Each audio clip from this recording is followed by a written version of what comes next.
Welcome to our channel Ash and அசுலகம். இன்றைக்கி நம்ம ஒரு நார்மல் மெஷின் யூஸ் பண்ணி ஒரு ஒர்க்கு தான் பார்க்க போகிறோம். இது ஒரு ஆரி ஒர்க்குக்கு நிகராட்டே இருக்கும்.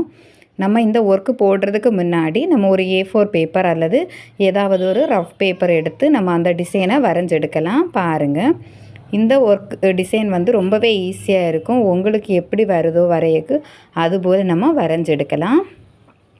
பாருங்கள், இந்த ஒரு வி ஷேப் லைட்டாக வரைஞ்சி இதுக்குள்ளே நிற்கிறது போல் நம்ம வரைஞ்செடுக்கலாம்.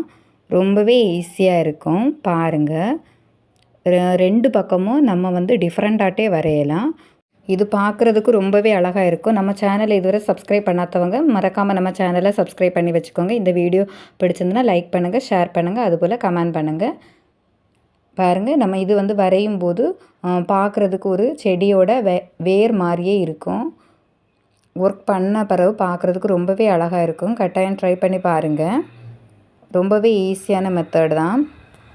உங்களுக்கு தோணும், நம்ம இதை வந்து அப்படியும் இப்படியுமா வரைஞ்சால் எப்படி இன்னொரு ஹேண்டுக்கு வரையலாம் அப்படின்னு சொல்லிட்டு, அது எப்படி வரையலான்னு சொல்லிட்டு நான் வந்து வீடியோவில் கொடுத்துருக்குறேன். ஃபுல் வீடியோவும் பாருங்கள். ரொம்பவே ஈஸியாக இருக்கும். பாருங்கள், எங்கெல்லாம் கேப் இருக்கோ அதில் எல்லாம் நம்ம வரைஞ்செடுக்கலாம். இந்த ஒர்க்கு வந்து நம்ம நார்மல் மெஷின் யூஸ் பண்ணியும் போடலாம், அதுபோல் ஆரி நீடில் யூஸ் பண்ணியும் போடலாம். ரெண்டுமே ரொம்பவே அழகாக இருக்கும். யாருமே இந்த ஒர்க்கு பிடிக்கலைன்னு சொல்லிட்டு சொல்லவே மாட்டாங்க. அந்த அளவு வந்து இந்த ஒர்க்கு வந்து ரொம்பவே அழகாக இருக்கும். அதுபோல் ரொம்பவே ஈஸியான ஒர்க்கு தான். ஒரு 10 மினிட்ஸ் டைம் இருந்தாலே இந்த ஒர்க்கை வந்து நீங்கள் ஈஸியாக போடலாம். இந்த ஹைட்டு மட்டும் உங்களுக்கு எந்த அளவு தேவைன்னு நினைக்கிறீங்களோ நீங்கள் அதுபோல் போடலாம். அதுபோல் கிராண்டாக வேணும்னு நினச்சிங்கன்னா இப்போ நம்ம மேலே வரைஞ்சிருக்கிறதையே நீங்கள் 2 சைட்லேயும் வரையும் போது ஃபுல் ஹேண்டும் கவர் ஆகும். இது நம்ம பார்டர் இருக்கிற ஏதாவது ப்ளவுஸுக்கு ஒர்க் பண்ணேன்னு சொன்னால் இந்த இதை வந்து ட்ரை பண்ணி பாருங்கள். ரொம்பவே அழகாக இருக்கும். ஒரு பேப்பரோட கீழே இன்னொரு பேப்பர் வச்சுட்டு இடையில கார்பன் ஷீட் யூஸ் பண்ணி கூட நீங்கள் ட்ரேசிங் வந்து இன்னொரு பேப்பரில் எடுக்கலாம். இல்லைன்னு சொன்னால் நீங்கள் அதையே நீங்கள் வரையும் போது இன்னொரு பேப்பரில் வந்து அந்த அச்சு வந்து விழுந்திருக்கும். அதுக்கு மேலேயே நீங்கள் வரைஞ்செடுக்கலாம். ரொம்பவே ஈஸியாக இருக்கும். பாருங்கள், அது வந்து ரொம்பவே அழகாக தெரியும் கீழே வரைஞ்சிருக்கிறது. இந்த மெத்தடை ட்ரை பண்ணி பாருங்கள். ரொம்பவே ஈஸியாக இருக்கும். நீங்கள் ஒன் டைம் வரைஞ்சிட்டிங்கனாலே போதும், நமக்கு 2 ஹேண்டுக்குள்ளே அந்த ட்ரேசிங் டிசைனும் வந்து நமக்கு கிடைக்கும். அதனால நீங்கள் எந்த ஒரு பயமும் இல்லாமல் நீங்கள் வந்து உங்களுக்கு எப்படி வரைய தெரியுதுன்னு நினைக்கிறீங்களோ அதுபோலேயே நீங்கள் அதை வரைஞ்செடுக்கலாம். எல்லாராலையும் ஈஸியாக வரையலாம், அதுபோல் ரொம்ப அழகாகவும் வரையலாம். கட்டாயம் ட்ரை பண்ணி பாருங்கள். பார்த்துட்டு உங்கள் ஃபீட்பேக்கை கமெண்ட் பண்ணுங்கள். ரொம்பவே அழகாக இருக்கும். நம்ம சேனலை சப்ஸ்கிரைப் பண்ணாதவங்க சப்ஸ்கிரைப் பண்ணி வச்சுக்கோங்க. இந்த வீடியோ உங்களுக்கு பிடிச்சிருந்தனா லைக் பண்ணுங்கள். பாருங்கள், ரெண்டுமே சேமாட்டு கரெக்டாக வரும். நம்ம இனி ஒர்க் போட ஸ்டார்ட் பண்ணலாம்.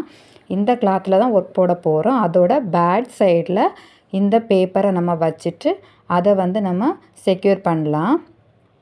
நம்ம எப்பொழுதுமே அதோட கிளாத்தில் பேக் சைடில் தான் வைக்கணும். நான் இதில் ஒரு சின்ன மிஸ்டேக் பண்ணிட்டேன். சின்ன மிஸ்டேக்கில் பெரிய மிஸ்டேக் தான். நீங்கள் வந்து இந்த தப்பு பண்ணிடக்கூடாது, அதுக்காக சொல்கிறேன். என்னன்னா, நம்ம வந்து ஹேண்டை வந்து ஸ்டிச் பண்ணுறதுக்கான கேப்பு வந்து நம்ம மேலே விடணும். அதை நான் வந்து விட மறந்துட்டேன்.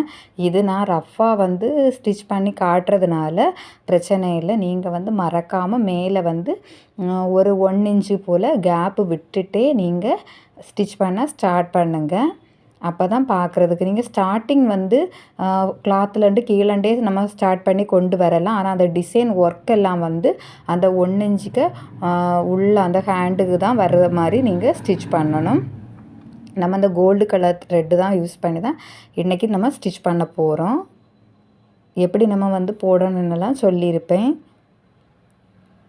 பாருங்கள், நம்ம இனி வந்து இதை இப்படியே ஸ்டிச் பண்ணி எடுத்தால் போதும். பாருங்கள், இப்படியே இதுக்கு மேலேயே நம்ம ஸ்டிச் பண்ணி எடுக்கலாம். நம்ம வந்து ஒவ்வொரு டிசைனையும் வந்து 2 டைம் வந்து நம்ம ஸ்டிச் பண்ணும்போது பார்க்குறதுக்கு ரொம்பவே அழகாக இருக்கும். எந்த டிசைன் வந்து ரொம்ப ஹைட்டாக இருக்கோ ஃபஸ்ட்டு அதை வந்து ஸ்டிச் பண்ணிவிட்டு அதுக்கப்புறமாட்டு சின்னதாக இருக்கிறதுல ஸ்டிச் பண்ணுங்கள். அப்போ வந்து நம்ம வந்து கரெக்டாக இருக்கும். பாருங்கள், ரொம்பவே ஈஸியாக இருக்கும். உங்களுக்கு புரியும்னு நினைக்கிறேன். பாருங்கள், அப்படியே ஸ்டிச் பண்ணி எடுத்துகிட்டு அதை அப்படியே நம்ம நீடில் பஞ்ச் பண்ணி வச்சுட்டு நம்ம ஸ்டார்ட் பண்ண இடத்துக்கே கொண்டு வரலாம். நம்ம சேனலில் நிறைய வீடியோஸ் வந்து ஆல்ரெடி போட்டிருக்கிறேன். அதனால தான் வீடியோ கொஞ்சம் ஸ்பீடாக வச்சுருக்கிறேன். புரியுதா புரியலையான்னு சொல்லிட்டு சொல்லுங்கள். ரொம்பவே ஈஸியாக இருக்கும். அதுபோல் நான் வந்து ரஃப் கிளாத்தில் தான் வந்து ஒர்க்கெல்லாம் வந்து போட்டு காட்டியிருக்கிறேன். உங்களுக்கு இது போல் போட்டால் போதுமா? இது உங்களுக்கு யூஸ்ஃபுல்லாக இருக்குதான்னு சொல்லுங்கள். பாருங்கள், நம்ம இப்படியே ஸ்டிச் பண்ணி வெளியில் எடுக்கலாம். எந்த இடத்துலையும் நம்ம இடையில கட் பண்ணவே இல்லை. ரொம்பவே அழகாக இருக்கும். நீங்கள் வந்து பார்டர் உள்ள ப்ளவுஸில் வந்து இதை வந்து ட்ரை பண்ணுங்கள். நீங்கள் பெருசாக நீங்கள் ரெடி பண்ணணும்னு நினச்சாலும் இந்த ஒர்க்கே நீங்கள் ஹேண்டு ஃபுல்லும் போடுங்க. ரொம்பவே அழகாக இருக்கும். நான் வந்து சிம்பிளாக தான் காட்டியிருக்கிறேன். இனி வந்து நான் இதில் வந்து ஃபேப்ரிக் க்ளூ தான் அப்ளை பண்ணுறேன். நீங்கள் கட்டாயம் B7000 க்ளூ தான் அப்ளை பண்ணணும். 60 ருப்பீஸ் வரும். நீங்கள் அந்த ரேட்டை பார்க்காதுங்க. அதை யூஸ் பண்ணி நீங்கள் பேஸ்ட் ஒட்டிட்டீங்கன்னு சொன்னால் பீடு வந்து நம்ம வந்து வாஷ் பண்ணும்போதும் ரிமூவ் ஆகாது. ஃபேப்ரிக் க்ளூவாக இருக்கும்போது நம்ம வந்து வாஷ் பண்ணும்போது அது வந்து உதிர்ந்துட வாய்ப்பு இருக்குது. அதனால கட்டாயம் நீங்கள் வந்து இந்த மாதிரி ஒர்க்கு போடும்போது B7000 க்ளூ போட்டு பேஸ்ட் பண்ணுங்கள். ரொம்பவே அழகாக இருக்கும். பாருங்கள். இந்த வீடியோ பிடிச்சிருந்துன்னா லைக் பண்ணுங்கள், ஷேர் பண்ணுங்கள். அதுபோல் உங்கள் ஃபீட்பேக் எதுவாக இருந்தாலும் நீங்கள் கமெண்ட் பண்ணுங்கள். இந்த ஒர்க் வந்து ஃபினிஷ் பண்ண பிறகு பார்க்குறதுக்கு ரொம்பவே அழகாக இருக்கும். பாருங்கள். நீங்கள் இந்த பிங்க் கலர் யூஸ் பண்ணுறதுக்கு பதிலாட்டு ஒயிட் கலர் யூஸ் பண்ணாலும் இன்னும் கிராண்டாக இருக்கும். நம்ம சாரீ கலரில் வேணும்னு நினச்சிங்கன்னா சாரீ கலரில் நம்ம அதை யூஸ் பண்ணலாம். இது வந்து ஐ ஷேப்பு ஸ்டோன் தான் யூஸ் பண்ணியிருக்கேன், குந்தன் ஸ்டோனு. நீங்கள் வந்து உங்களுக்கு எது கிடைக்குதோ, ஆனால் ஐ ஷேப்பு வந்து ரொம்பவே அழகாக இருக்குது பார்க்குறதுக்கு. ட்ரை பண்ணி பாருங்கள். நம்ம சேனலில் ஈஸியாக எப்படி ட்ரேசிங் போடலான்னு சொல்லிட்டு வீடியோ போட்டிருக்கிறேன். பார்க்காதவங்க அதையும் பாருங்கள். ஃபைனல் லுக்கு இப்படி தான் இருக்குது. பாருங்கள், ரொம்பவே அழகாக இருக்கும். ட்ராயிங் வரைய தெரியாதுன்னு உள்ளவங்களை வந்து இந்த ஒர்க்கை ரொம்பவே ஈஸியாக போடலாம். கட்டாயம் ட்ரை பண்ணி பாருங்கள். இந்த வீடியோ பிடிச்சிருக்குன்னு நம்புகிறேன். பாருங்கள், ரொம்பவே அழகாக இருக்கும். கட்டாயம் இது ஒரு ஆரி ஒர்க்குக்கு நிகராக இருக்கும். ட்ரை பண்ணி பாருங்கள். தேங்க்ஸ் ஃபார் வாட்சிங்.